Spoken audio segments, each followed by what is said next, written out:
Okay, so are you ready to really like dive deep into this whole India budget 2025 thing? Let's do it. We've got all your articles and your questions and well, I've been looking into it too, and I think we can break it down together, make sense of it all.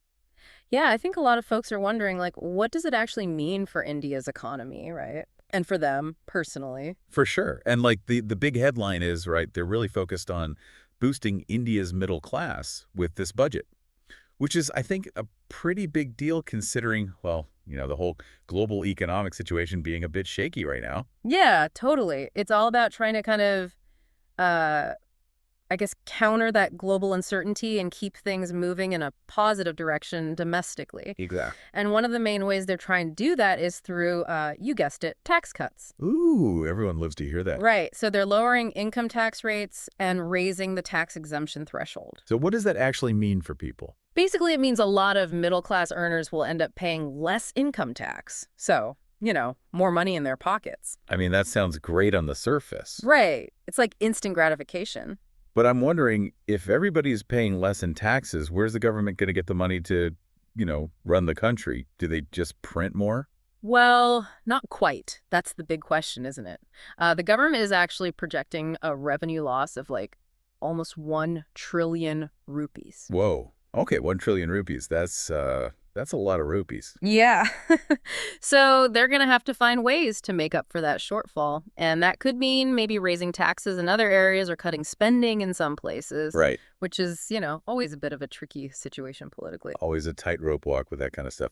But I mean, I guess their hope is that by giving people more money to spend, they'll boost the economy.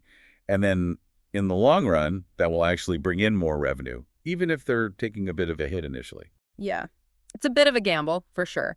But the thinking is that if you stimulate demand, get businesses growing, people spending, then eventually that will lead to more economic activity and ultimately more tax revenue down the line. Fingers crossed. Fingers crossed. But it's not all about just tax cuts. They are acknowledging some of the headwinds the Indian economy is facing right now. Yeah, for sure.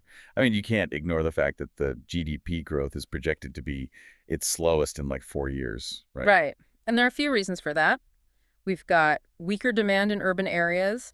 Private investment's been a little bit sluggish. And then there's, food prices going up, putting a squeeze on household budgets. Yeah, inflation is a global problem these days. It is. It's a big problem. So this budget is trying to address these challenges sort of from two different angles. One is obviously boosting the middle class, like we were talking about. But then the other big focus is on rural India. Yes, there's been a lot of talk about this new national mission to increase crop production. And they're also talking about increasing access to subsidized credit for farmers. Yeah, and I think it's important to kind of understand this in the bigger context, right? It's not just about boosting the agricultural sector in isolation. It's about recognizing that if you can improve the lives of people in rural areas, if you can increase their incomes, well, they're going to have more money to spend, which will then create demand in other parts of the economy. Right, that makes sense. So they might buy more goods from cities. Yeah. So it creates this sort of ripple effect. So it's all connected. It's all connected. Yeah, you can't just focus on one part of the economy in isolation. Right. And I'm seeing in the notes here that they're continuing to invest heavily in infrastructure development. There's this massive allocation of like 11.11 lakh crore rupees. Yeah, for highways and railways and urban development projects. I feel like, every year we see big infrastructure spending in the budget. It's a classic. But to be honest, sometimes it feels like, okay, are we just pouring concrete for the sake of pouring concrete? Like, what's the bigger picture here? I think it's a fair question. But think of it this way. Infrastructure is kind of like the backbone of an economy, right? Like you need efficient transportation networks, reliable energy, good communication systems. The basics. The basics, exactly. And that allows businesses to function efficiently. It allows people to access opportunities. And these investments, they might not have an immediate payoff, but they set the stage for long-term growth and development. Okay, that makes sense. And it looks like there's also a big emphasis on boosting manufacturing and exports in this budget. Yeah, they're really trying to position India as a global manufacturing hub. And if they can pull that off, that could lead to all sorts of new products, new technologies, and of course, more jobs.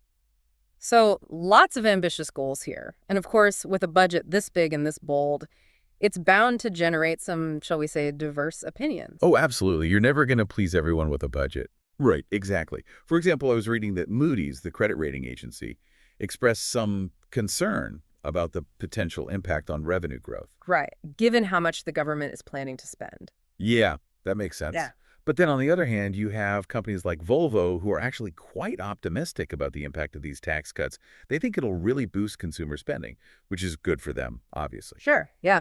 And I know the healthcare, agriculture, and renewable energy sectors have all come out with pretty positive statements about the budget provisions that are targeted towards their industries. Yeah, so it's a real mix, right? Some people are a bit wary, some people are optimistic.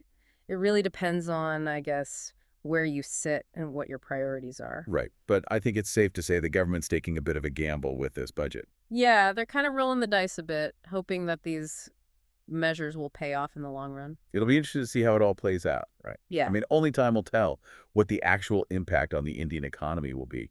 Well, I think we've done a pretty good job of unpacking the key points here, highlighting some of the potential benefits and risks of this budget. But now it's your turn. As these measures start to take effect, pay attention.